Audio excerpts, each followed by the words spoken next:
Halo CSCSku, bertemu lagi dengan manusia Madesu di Easy Film. Baiklah, berikut ini gue akan meringkas kisah hidup vokalis dari band punk Sex Pistols bernama Johnny Rotten.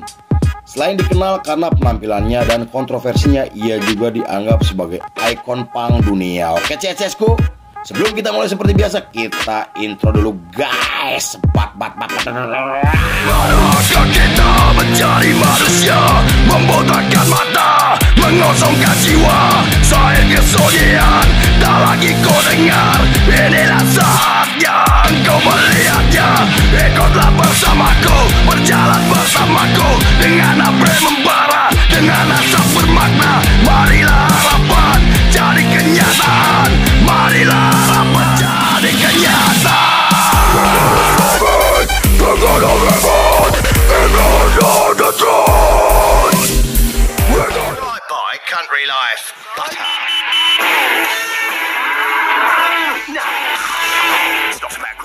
Scene dibuka oleh seorang anak bernama John Joseph Lydon atau yang lebih dikenal sebagai Johnny Rotten. Ia lahir pada 31 Januari 1956 di London, Inggris dari pasangan John Christopher Lydon dan Ellen Mary. Ia adalah anak pertama dari 4 bersaudara yang dibesarkan oleh orang tua imigran asal Irlandia. Sejak kecil, Johnny Rotten tinggal di kawasan miskin di London yang sebagian besar warganya merupakan para imigran dari Irlandia dan Jamaika.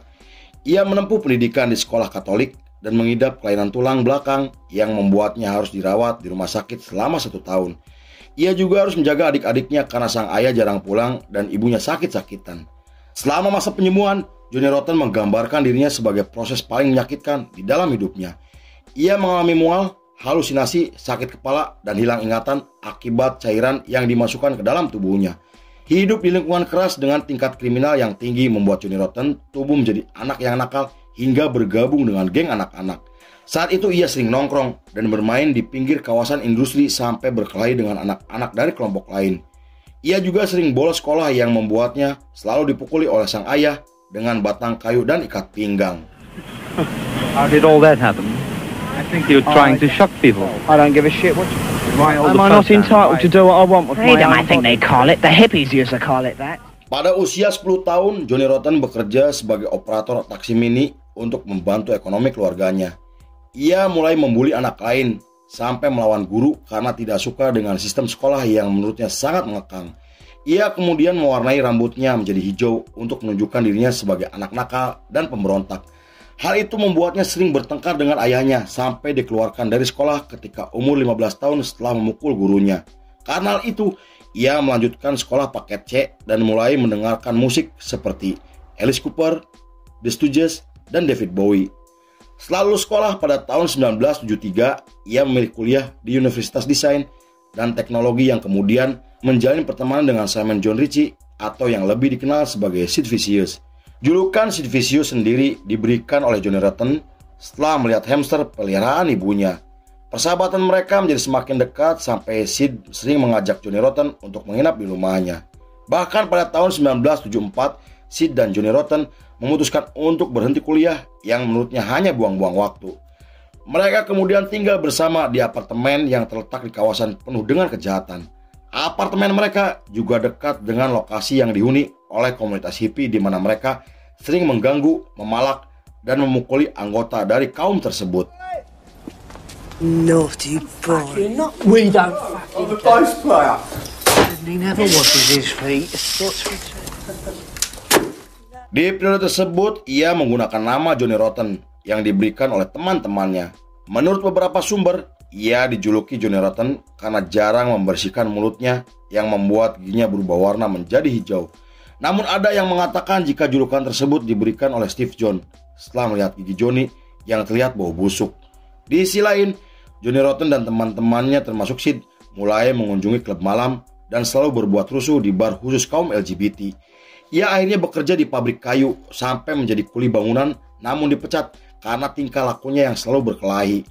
Lalu pada November masih di tahun yang sama, Johnny Rotten mengajak Sid pergi ke Amerika untuk mencari pekerjaan yang lebih baik. Tetapi saat itu Sid menolak ajakan tersebut yang membuat Johnny memutuskan untuk pergi sendiri. Pada pertengahan tahun 1975, Johnny akhirnya kembali ke Inggris setelah menghabiskan waktu selama 1 tahun. Ia dan Sid kemudian mengajak teman-temannya untuk nongkrong di sekitar toko pakaian milik Vivian dan Malcolm McLaren. McLaren sendiri adalah manajer dari band punk bernama Sex Pistols yang dibentuk oleh Glenn Matlock, Paul Koch, dan Steve Jones. Kemudian ketika McLaren melihat Johnny Rotten untuk pertama kalinya, ia terkesan dengan gaya rambutnya yang orange dan pakaiannya yang compang-camping apa adanya. McLaren akhirnya menjadikan Johnny sebagai vokalis Sex Pistols karena ia yakin jika Johnny Rotten memiliki potensi besar untuk menjadi seorang bintang.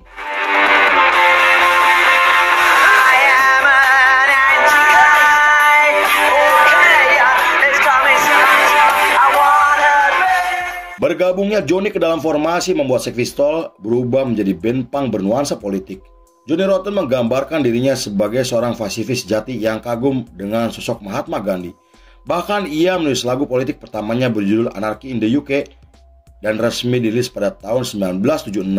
Lagu tersebut menampilkan lirik provokatif yang menyerukan perang terhadap pemerintahan demi mendapatkan kemerdekaan sejati.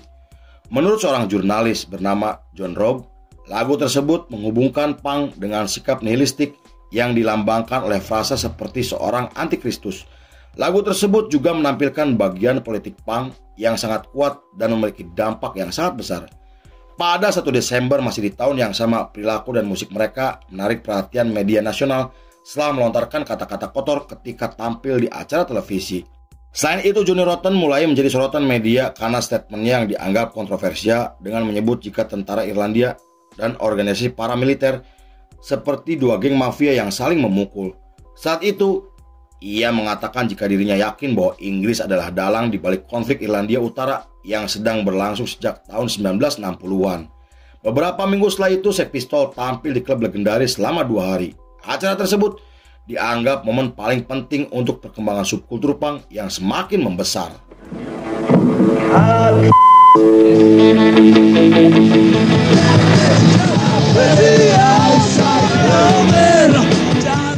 Pada tahun 1977, ketika Inggris merayakan hari peringatan untuk Ratu Elizabeth II, Sex Pistols menulis lagu kontroversi berjudul God Save the Queen dengan menampilkan lirik kasar untuk menggambarkan monarki sebagai rejim yang fasis. Lagu tersebut dikecam oleh banyak orang karena dianggap menghina Ratu Inggris yang sangat dihormati. Selain mereka diboikot oleh seluruh radio, media juga terus membuat narasi dengan isu tersebut yang membuat mereka menjadi band paling dibenci oleh masyarakat Inggris. Bahkan para personel Sex Pistols pernah diserang dan menerima ancaman pembunuhan hingga Johnny Rotten hampir ditusuk oleh sekelompok pria tak dikenal. Kegaduhan tersebut membuat Glenn Matlock memutuskan memilih keluar dari band setelah ia bertengkar dengan Johnny Rotten. Posisinya sebagai basis akhirnya digantikan oleh Sid Vicious atas rekomendasi dari Johnny Rotten. Meski saat itu Sid tidak begitu lancar bermain bass, namun penampilannya yang pucat, kurus, rambut runcing dengan pakaian yang robek memiliki daya tarik untuk citra Sex Pistols sebagai band yang paling rusuh di Inggris. Kemudian, Johnny Rotten mulai menampilkan aksi panggungnya yang khas dengan gaya joget yang aneh, berorasi, dan memakai penonton di atas panggung. Hal itu membuat Sex Pistols menjadi salah satu ikon dari subkultur punk yang sedang berkembang di Inggris, dan Johnny Rotten berhasil memproyeksikan gambaran semangat punk kepada semua orang dengan caranya sendiri. You thought you'd gotten rid of us, didn't you?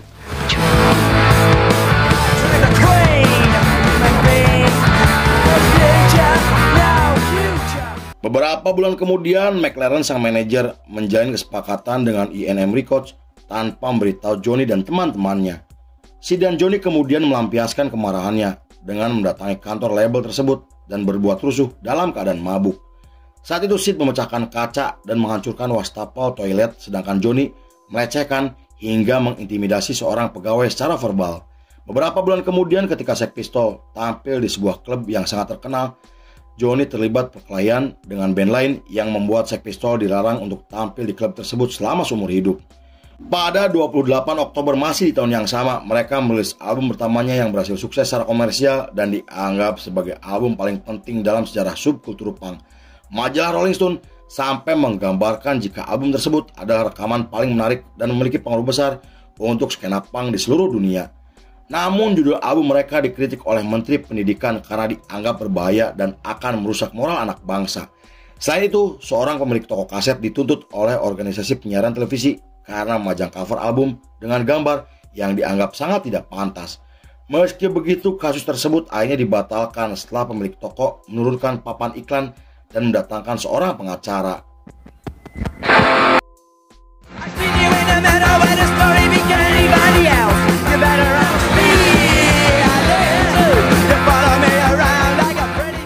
Di sisi lain, hubungan Sid dan Nancy menyebabkan pertengkaran antara personel band Sex Pistols.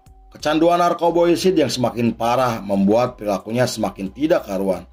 Saat itu Johnny Rotten meminta Sid untuk berhenti menggunakan narkoboy dan memutuskan hubungan dengan Nancy karena menurutnya Nancy telah memberikan pengaruh buruk untuk kehidupan Sid dan masa depannya.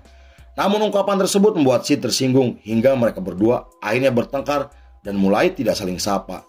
Pada bulan Januari 1978, Sex Pistols menggelar tur Amerika yang menjadi tur paling ditunggu-tunggu oleh para penggemarnya. Tapi tur tersebut tidak berjalan lancar seperti Steve Jones yang sempat ditahan karena masalah visa dan catatan kriminalnya, sedangkan Sid ditangkap dan dipukuli ketika akan membeli barang haram. Tanya itu masalah kembali muncul ketika Sex Pistols tampil di San Antonio, di mana Sid Vicious mengatakan kepada para penonton sebagai homo dan memukul dengan menggunakan gitar bassnya. Lalu ketika mereka tampil di Dallas, Sid terkena lemparan kaleng bir yang membuat bibirnya terus berdarah. Konon setelah pertunjukan selesai, Johnny Rotten yang mabuk menendang seorang fotografer dan menyerang petugas keamanan.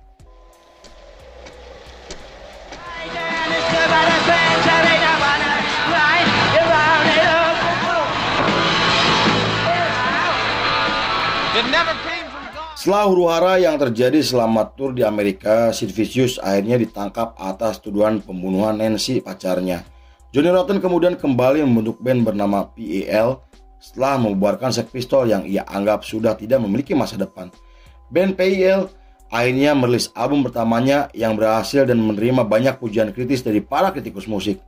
Di sisi lain, setelah Sid Vicious dibebaskan dari penjara dengan membayar uang jaminan, ia ditemukan meninggal dunia akibat overdosis pada tahun 1979.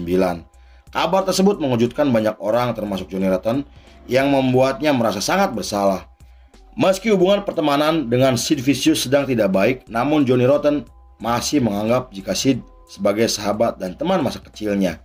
Kemudian para personel termasuk Johnny Rotten datang ke acara pemakaman Sid untuk memberikan penghormatan kepada sahabat dan personelnya. Beberapa bulan kemudian setelah Johnny Rotten menikah dengan seorang janda bernama Nora, McLaren sang manajer merilis film Sex Pistols pada tahun 1980. Film tersebut tidak menampilkan Johnny Rotten karena saat itu Johnny menolak untuk terlibat dalam proyek yang digagas oleh sang manajer. At last, the film you thought you'd never have to see. Pistols. They held the record business. They stuck a safety pin through Her Majesty John Travolta of punk.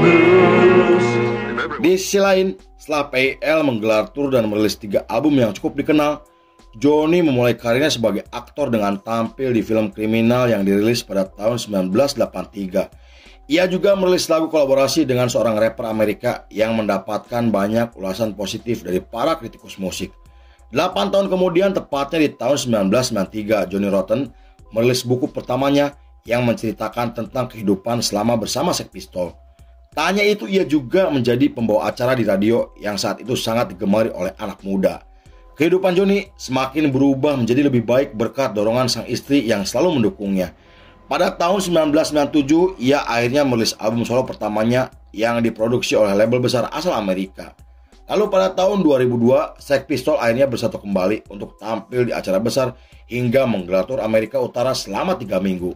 Tur tersebut menjadi tur paling berkesan untuk Johnny Rotten karena bisa kembali berkumpul dengan rekan-rekannya dan berkat kerja keras yang mereka lakukan selama bertahun-tahun, Sex Pistols kemudian menerima penghargaan Rock and Roll Hall of Fame atas kontribusi dan pengaruh mereka dalam sejarah musik dunia. Namun saat itu mereka memilih tidak hadir di acara penghargaan tersebut karena menurut mereka hanya buang-buang waktu. You know this one. Life is fun and I wish it were out of you. Pada tahun 2010, setelah merilis buku keduanya, ia bersama bandnya PAL terbang ke Israel untuk menggelar pertunjukan. Hal itu membuat Johnny Rotten dikritik oleh beberapa musisi, bahkan oleh para aktivis pro-Palestina. Saat diwawancara, Johnny mengatakan jika ia sangat menyesal tampil di acara tersebut yang ternyata dihadiri oleh kaum Yahudi Nazi sayap kanan. Sebelumnya, ia ingin membatalkan pertunjukan tersebut karena iba setelah melihat kondisi rakyat Palestina. Tapi karena berbagai alasan, ia terpaksa harus tampil dan menurutnya, itu akan menjadi penampilan terakhir di negara tersebut. 3 tahun kemudian ketika Johnny Rotten menggelar tur Australia, ia tampil menjadi bintang tamu di acara televisi yang sangat terkenal. Tapi acara tersebut harus dihentikan setelah Johnny melontarkan kata kotor dan akan menyerang pembawa acara bernama Kerry. Hal itu dipicu oleh komentar Kerry yang menyebut jika Johnny Rotten seperti babi yang sangat seksisme. Lalu setelah menyelesaikan tur yang sangat melelahkan, ia bersama anak dan istrinya terbang ke Amerika untuk menetap di sana. Ia juga resmi menjadi warga Amerika karena ia percaya jika Presiden Barack Obama akan membuat perubahan untuk rakyat Amerika. Sampai saat ini, Johnny Rotten masih aktif dan terus membuat karya bersama band PIL. Ia juga selalu menjadi kritikus yang vokal terhadap iklim politik dengan komentarnya yang sangat kontroversial. Terlepas dari perilaku dan statementnya yang selalu menimbulkan kontroversi, namun Johnny Rotten telah dianggap sebagai salah satu musisi punk paling berpengaruh di dunia, dan Sex Pistols telah diakui oleh banyak orang sebagai pelopor untuk gerakan punk di Inggris bahkan dunia. Lalu film pun selesai. Again, about what? Don't try me to what is what? That's only fair. Oh, yeah. So good to know.